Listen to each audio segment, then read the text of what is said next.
Hello and welcome back to episode 4 of the Font Forecast. My name is Mike Owens. That man there is Rob Font, and today we're here to break down a massive fight in the Bantamweight division, which Rob is obviously part of. Henry Cejudo versus Aljamain at UFC 288. Rob, how are things with you today, my friend?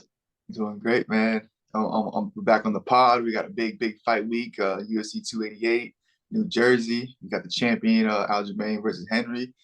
Card is stacked. Can't complain. And listen, before we get started, I just want to apologise to our viewers for obviously missing out on last week. Obviously, we'd already previewed what was then the co-main event of 2 weeks prior's card, Ricky Simon versus Song Yadong. That obviously got moved to main event last week, so we didn't feel like it made sense to jump on and re-preview that card. And obviously, I was also a little bit under the weather, but we're back. We're not going to miss the Bantamweight title fight for you. We're going to give you a full breakdown, as well as Belal Muhammad, Gilbert Burns, and some other fun stuff. So first and foremost, I want to start with this main event, Rob. Just give me your thoughts, first and foremost. Henry Cejudo versus Aljamain Sterling. Who do you think the fans want to win? Man, I think the fans. I feel bad for Aljo, but I think the fans want Triple C to win. I think the fans just don't like Aljo. I don't know, man. Like, just like I always feel bad for him. Like, it's like he he's in a weird spot because like he can say he goes out there and wins this fight. Everybody's gonna be talking about how Henry Cejudo took 3 years off, right? Yeah. Obviously nobody gave him the respect for the first PDR fight, and then he gets the second PDR fight, which he wins. And I think the respect goes back down after he beats TJ, who's saying, obviously Yeah. he was injured. So I think this is the right name. I would assume. I guess I think this is a good name to kind of get some respect. But then when you add in the 3 years off, it's kind of like there's another kind of blemish on the legitimacy of Aljamain. So it's tough. I think the fans want to see him. I think the fans want to see Triple C win, and it's unfortunate, man. It's kind of like Aljo can't catch a break, man. If Aljo beats Triple C on Saturday night, he would have three of the strongest defences at bantamweight. To have defended the title against Peter Yan, TJ Dillashaw, and Henry Cejudo would be monumental. But as you mentioned there, there's an asterisk against the Peter Yan title win. There's an asterisk against the rematch, and there's obviously an asterisk against the Dillashaw fight. I agree with you. I feel so sorry for him that he hasn't had that real Yeah. legitimate moment, if you like. And then like what sucks is because then if you say like obviously, which I'm picking Aljo to win this one too. If when he wins this one, he has O'Malley, and then it'll be another asterisk on that one. Like, oh, he wasn't ready. He's too young, Yeah. and so it's kind of tough. I think maybe the only guy like he can really and then it's just crazy because then he beat Corey Sandhagen, which everybody's obviously like really high on Corey Sandhagen. It's almost like people forget about that how quick he beat him too. So it's interesting fight, man. It's a great fight. I'm excited. Triple C's back. He always brings it. You can't deny how competitive Henry Cejudo is. Like I was at that Henry when he fought Marlon Moraes fight. Calvin fought that night too, and it was like, man, he just thugged it out and pulled it out, and he kind of came back and got the W. It was fun. He had all the like the balloons or the fake head of Marlon Moraes at the weigh-ins, and so he's always with the antics and all that. And I'm excited to see what they pull together for this fight in the media day. But it's he obviously has the Olympic medal. He's beaten a lot of big guys, our big names. Obviously Cruz, Demetrius Johnson. The list goes on of who he's beat, how tough he is, how well he's competitive. It's but it's how long. What did the 3 years do to him? How hard is his weight cut actually going to be? Um, Obviously he was in the gym, he's helping people, but is he actually really training? Like it's there's a lot of questions. And I'm a big guy, not really believing, man, like too much time is gonna be off like a year or whatever. But then like when you had 3 years, it's like that. Mm-hmm. That's like you have a whole family after that. So it's Yeah. kind of like what is actually going on? You've He's talked always about the difficulties of having the 1 year out the cage, especially with the ACL injury for former Rice, and obviously yeah. before the last fight against Gianna. So how do you think someone like Cejudo will react to having 3 years out? So I mean, how much he competed, obviously growing up wrestling and obviously MMA and all that. I don't I don't think it's going to affect him once he gets through that first round. I think once he gets through that first round, it's gonna be right back to like, oh yeah, this feels right.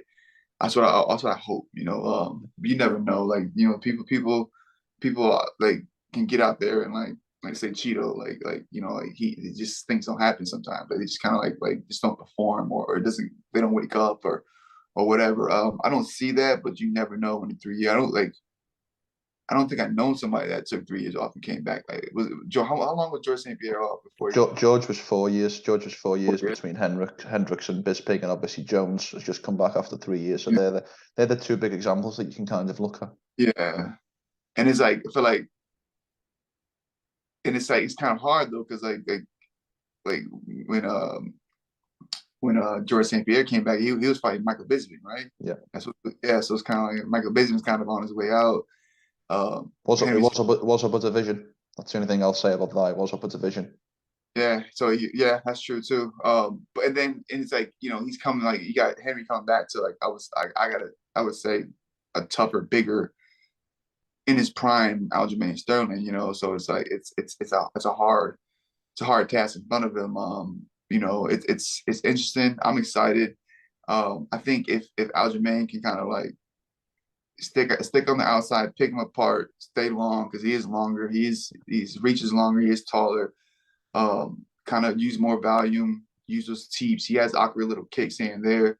I wouldn't kick too much to the body. I think he might get taken down off of that, but like kick the leg, kick the head, long teeps, long jabs, long punches, and I can see him getting a decision, getting into these scrambles. Hopefully he can expose the back, but it's hard. I don't really see him taking Henry down and holding him down either. These smaller guys are real hard to kind of take down and hold down. And I think Henry has something crazy as far as takedown defense. Like, nobody really holds Henry down. Yeah, you would imagine that, wouldn't you, with the Olympic pedigree? Yeah, it's like, but and obviously that's Aljamain's game. But it's more of like, can he get to that back? Can he mat return and put him back down, or even jump on his back, kind of like what he did with Corey Sandhagen, and do his work there. I do believe if Aljo gets in any position on anybody in a tough piece, it's going to be hard. He's so strong, he's so long, he's so big, and that's what he wants to do, and that's where he wants to be. And I think he's really dialed in on his game plan, and he knows exactly what he wants to do. Will it work out? We'll see. We'll say that's the best thing about the UFC. It's like, it's exciting to kind of like, obviously come up with your theory and then watch it play out. But yeah, it's an interesting fight, man. I like Henry too. He's cool. I actually hung out with him a couple of times in Vegas. He's a wild boy, man. He's hilarious. He's a good time, man. And I actually fought on the same card with him. I fought Matt Schnell. He was fighting. I think I forgot who he's fighting, but I fought that same night. He's a cool dude, man. A lot of respect for him. I like both of them, but I'm going with Aljamain on this one. There's a point that you mentioned there, Rob, that I wanted to pick up on, which is the striking, because as we see with a lot of wrestler versus wrestler, grappler versus grappler fights, they can often play out in large part on the feet. The example that I'm thinking of is Usman Covington.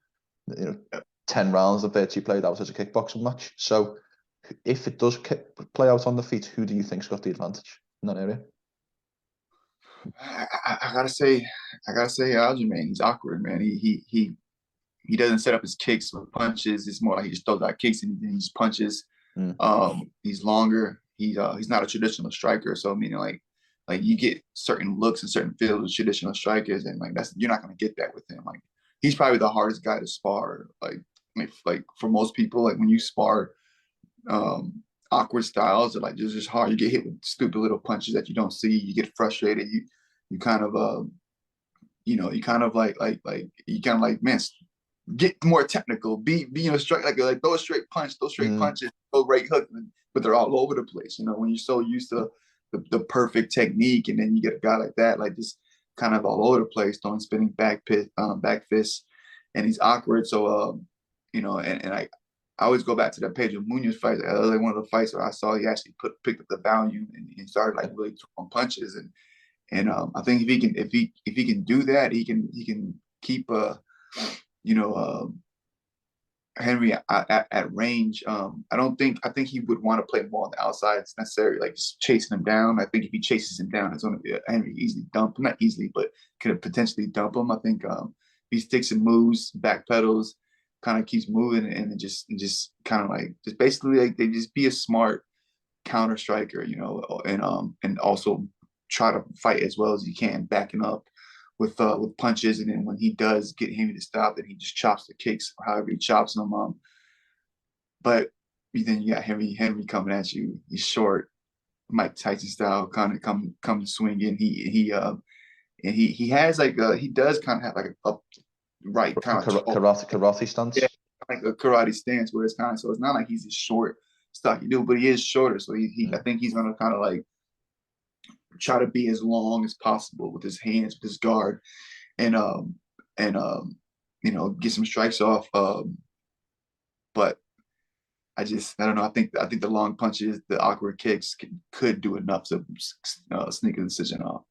The Pedro Munoz fight is the example. I also think the first round of the first PTM fight, I don't know if you remember that round where Aljamain came out like a bat out of hell, just throwing everything at Jan, and obviously that fight didn't really go his way in the end. But if he can stick to that game plan, maybe with a little less volume, but as much pressure, especially early on with Henry. Henry hasn't felt this for 3 years. That would be the moments that I would be looking at in Aljamain's camp and saying we need to put a lot of pressure on him. Jabs, teep kicks, leg kicks, and flying knees, all that unorthodox stuff. Aljo is so good at spinning back fist. He likes as well. That's probably the game plan if you're looking for not serving me longer. Yeah, and that was Ray Long. Exactly, I would say the same thing. It's interesting, man, because he has some funky striking, and like I even kind of made fun of him a couple of times. It's kind of like, what are you doing, man? But it works, man. He gets people to take down and gets people to give up his back. He did come out kind of like real hot in that Peter Yan fight the first time, and it was like, yeah, but then he kind of slowed down. So if he can kind of come out and like in the middle of that, kind of like that like Pedro, but a little bit more, but not as much as he did with Peter Yan, like I think that'd be the perfect spot. And I think I really do, but think if he starts landing, he's gonna get confident. He's gonna want to like actually really land some shots and try to put him away. So we'll see, man. We'll see. I'm excited. Who you picking for this one? I'm gonna err on the side of greatness. I'm gonna see another John Jones moment, another GSP moment. I think Henry Cejudo comes back, and I think he stops Aljamain Sterling in the third or the fourth. I think he breaks him down. Yeah, I do. I think what we've seen from Henry is we've seen inferences, if you like, or moments on his social media where it looks like he stayed in the gym, maybe doing a little bit more coaching, but he stayed in the gym, which means if you're in the gym, you're training to some extent. And I think it will come on and it will look like he hasn't missed a beat. I really do. And I think it'll be a third or fourth round stoppage, TKO ground. He's been coaching a lot, so his mind's always working. He's always breaking down fights on his YouTube channel. So it's like he's in. It's not like he's completely out of it. John Jones comes out to your gym to kind of like come work with you. You got to be some type of you got to be legit. So it's like it's interesting, man. It's gonna be fun. The bantamweight division's in a bit of turmoil now, isn't it? We don't really know who's next. Is it O'Malley? Is it Sandhagen? The list goes on and on. Who with a win on Saturday night is better for the bantamweight division? Like who winning the world title is more healthy for the 135-pound division? I would say Henry. I think you get more fights. Obviously, you get the Merab fight. Not saying that like Merab wouldn't fight, but you can see now he doesn't want to fight Aljamain, so you can kind of do obviously Henry versus, we could do Sean versus Merab, or even Sean versus. They ain't doing Sean versus Merab. We both know that. No, definitely not. But you know what I'm saying, like it's you can kind of obviously do Sean versus obviously the champ, which most likely they'll probably do. I doubt if Henry loses, he stays around, but you could also do Henry versus Merab. But I think if Henry wins, you do Henry versus Sugar Shane, and then you throw in Merab. I would say obviously Corey Sandhagen, and then let me get in there Aljamain, and then we do the thing. There we go. But I would say you definitely Henry probably is better for the division for sure. I agree. Turning towards the co-main event, we've got on a 2 weeks' notice, Belal Muhammad versus Gilbert Burns, number 4 versus number 5 at welterweight. We were talking about people taking layoffs, and we've kind of gone to the opposite end of the spectrum with this short notice fight. Who do you think the short notice favors in this fight? I would say.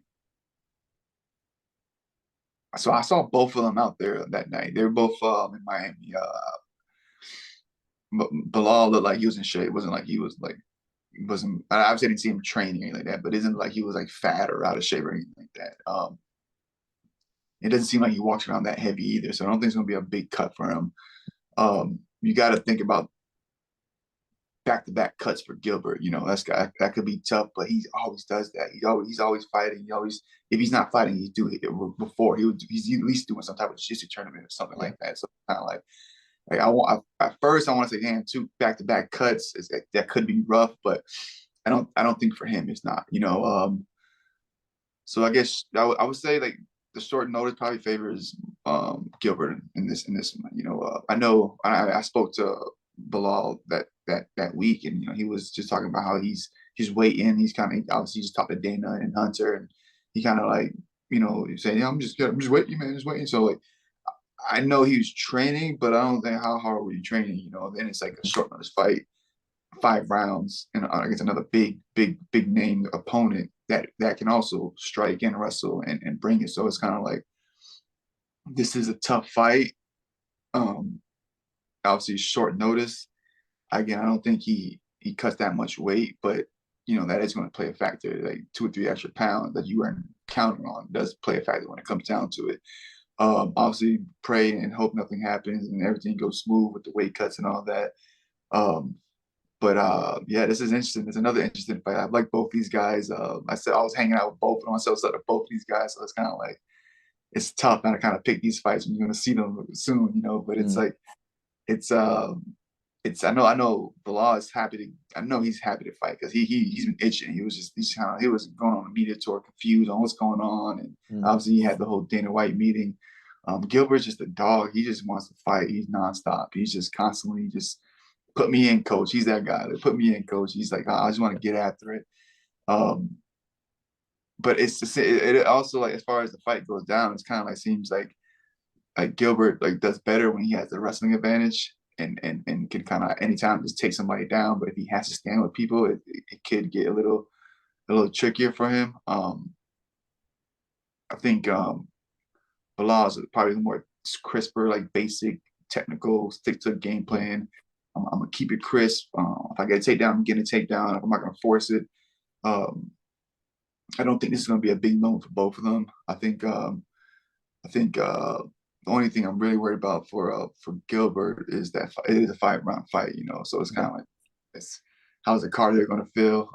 Did he party afterwards? Did he kind of get back to like, you know, there's a couple things that you got to think about, which I don't think he did, but you also got to like, all right, was he out there acting a fool in Miami for a couple of days, and he went home on vacation and was hanging out, and now he had family. So I know I can see how those that can add up. A couple trips here, you know, the ice cream store here, you know, a couple dinners here before you know you're like, oh wait, and then you get that call. You're like, wait a minute, like so. Yeah. I hope that didn't happen. And then obviously you got Belal just sitting around just itching for the fight. You know, he's itching for a fight. So I'm assuming he's in the gym training. If you're you know like you're campaigning for a fight that much, you got to be training. So you know, and it's a 5-round fight. This is interesting, man. This is an interesting one. I'm going to put my prediction out there. I'm going with Gilbert Burns on this one. I think he's just a slightly more well-rounded, slightly more skilled mixed martial artist, slightly more bigger power puncher. Obviously, the jiu-jitsu credentials lie with Burns. But what I will say is this 4-fight win streak, these last 4 fights that Belal has been on, where he's beat Damian Maia, Wonderboy, Vicente Luque, and Sean Brady, he's fought a specialist in every style.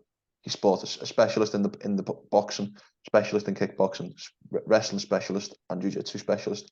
He has seen all facets of the game at a very, very high level and come through them all with flying colours. So I think Belal will always be one of those people who's counted out, always be one of those people who podcasters like you and I, as we are these days, and other media moguls will always count out. He just seems to have one of those standards in the sport. But I think he's got to be taken very, very seriously on Saturday night. What did he say? You got to remember my name. Remember the name. Remember the name, yeah. Like I'm gonna go with Belal on this one, and remember his name because I think especially I forgot how he beat Damian Maia too. It was like so I definitely don't see him get submitted. You know, I don't.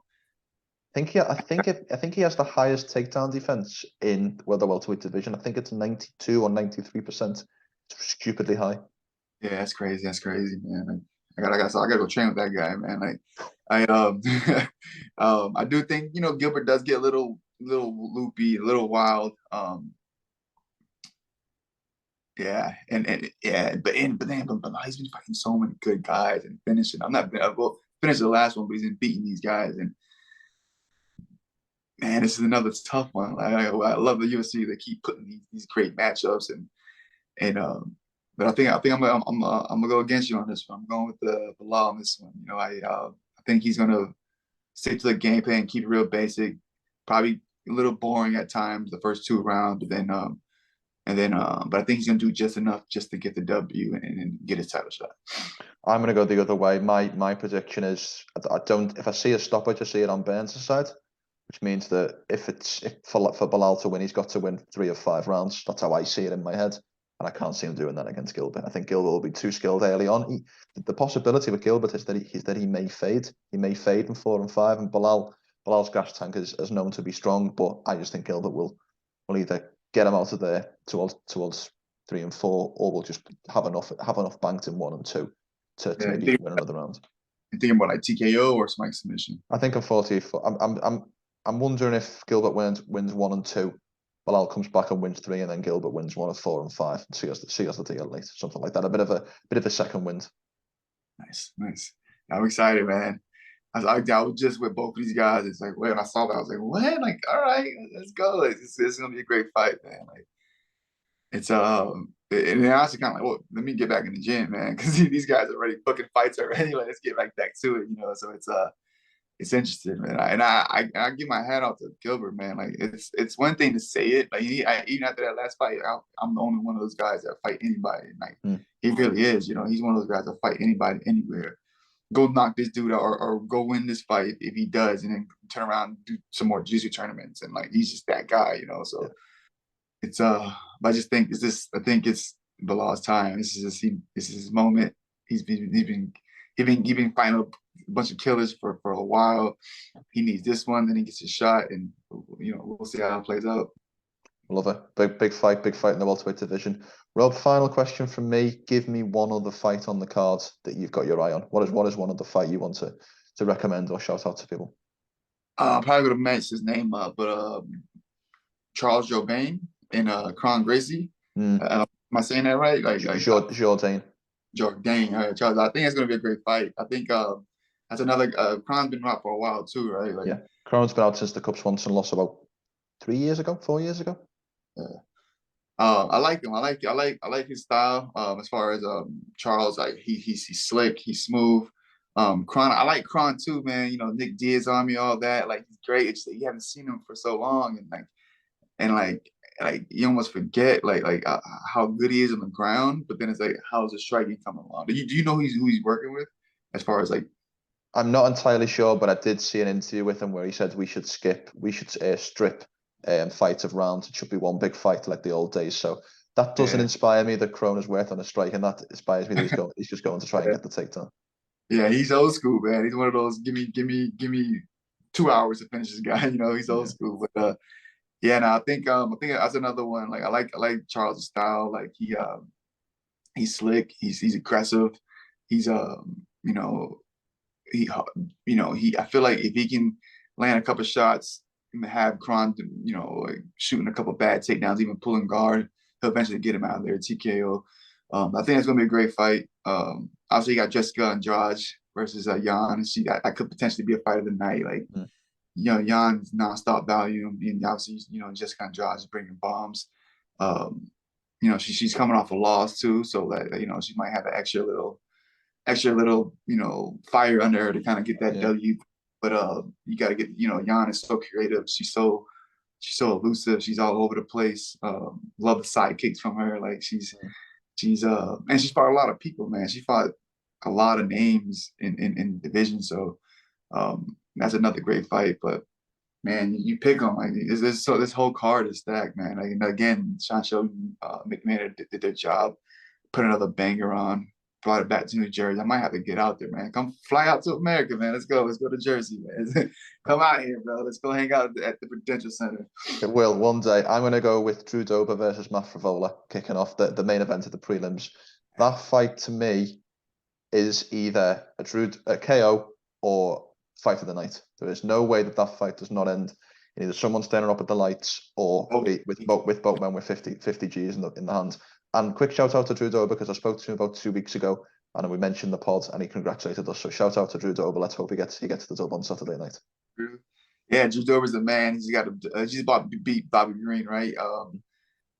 And you got Fiola's actually, he's from New York, right? Isn't he from that area? Favola's Billy Q's guy, isn't he? I think he's on a couple of fight winning streak as well. Yeah, he's tough, man. Actually, I met him in out at Fight Island. It's cool, dude. It's like that's a great fight. But I'm going with Drew Dober because he gave our shout out to the podcast. So let's go, Drew Dober, man. There we go. There you have it. Your full UFC 288 breakdown, courtesy of Mike Owens and Rob Font. As always, if you made it this far, please make sure you like, share, and subscribe to the whole podcast. Rob, I'll leave you with the last word of anything you'd like to sign off with. Man, come out to America, bro. Let's go to this fight.